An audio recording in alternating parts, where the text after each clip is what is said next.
Assalamualaikum warahmatullahi wabarakatuh.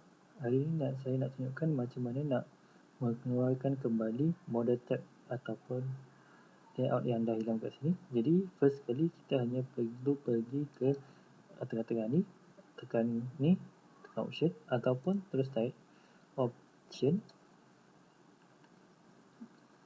Dia akan buka tu. Okay, kita akan buka display. Kat tab display ni kita akan on kan display layout and model tabs. Tekan OK.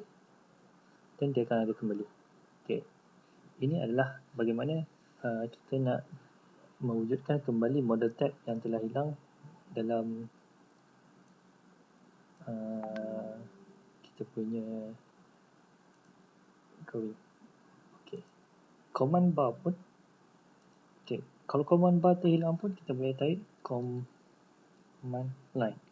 Command line, enter. Dia akan keluarkan kembali command line tersebut. Okay. Itu adalah bagaimana kita nak mewujudkan kembali ini. Semoga bermanfaat. Sekian dari Assalamualaikum warahmatullahi wabarakatuh.